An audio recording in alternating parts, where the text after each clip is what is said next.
Communiqué du gouvernement.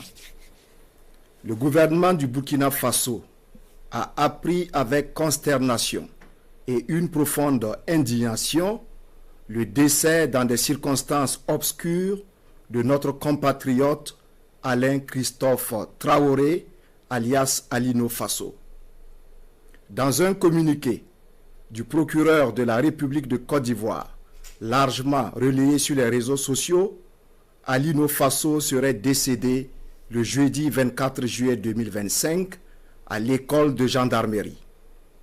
Depuis la publication hier d'informations relatives à cette disparition tragique, le gouvernement est resté mobilisé et attentif à l'évolution de la situation.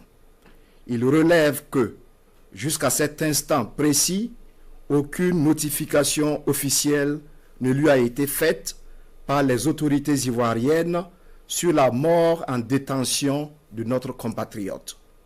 Ni la famille de Alain Traoré, ni son avocat, ni l'ambassade du Burkina Faso en Côte d'Ivoire n'ont été avisés sur ce qui est présenté dans le communiqué en question comme un suicide. Le gouvernement, par le biais du ministère des Affaires étrangères, de la coopération régionale et des Burkinabés de l'extérieur, a donc convoqué d'urgence la chargée d'affaires de l'ambassade de la République de Côte d'Ivoire au Burkina Faso aux fins de s'expliquer sur le sort de notre compatriote, laquelle chargée d'affaires a, hélas, confirmé l'effectivité du décès de Alain Christophe Traoré, alias Alino Faso. Le gouvernement s'étonne que le drame se soit produit dans une école de gendarmerie et dans ces circonstances, alors même que le porte-parole du gouvernement ivoirien s'était évertué à nier les pratiques d'enlèvement forcé, d'exécution sommaire et de torture en Côte d'Ivoire lors d'un point de presse en date du 15 janvier 2025.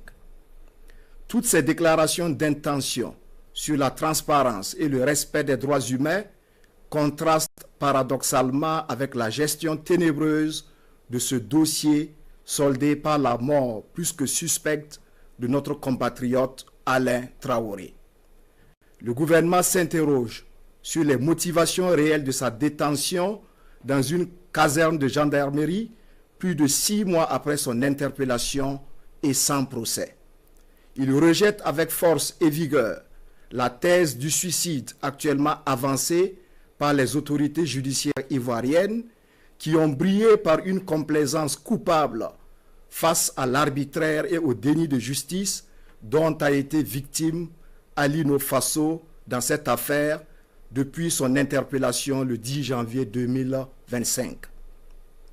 Le gouvernement condamne fermement cette disparition assimilable à un assassinat crapuleux. Il s'indigne de cette tentative manifeste de tronquer les faits.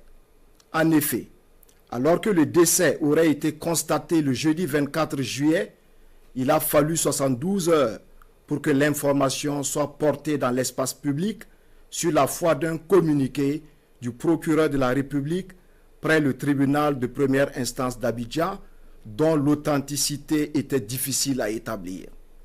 Le gouvernement exige des autorités ivoiriennes le rapatriement sans délai du corps de notre compatriote Alain Traoré pour des obsèques dignes et honorables. Il est sensible à la vague de condamnation et de réprobation soulevée par l'annonce brutale de sa mort dans des conditions qui rappellent les mœurs barbares et sinistres d'un autre âge. Il comprend toute l'émotion que cela suscite au regard de la dimension de l'homme et de son engagement en faveur des causes humanistes, mais invite au calme et à la retenue.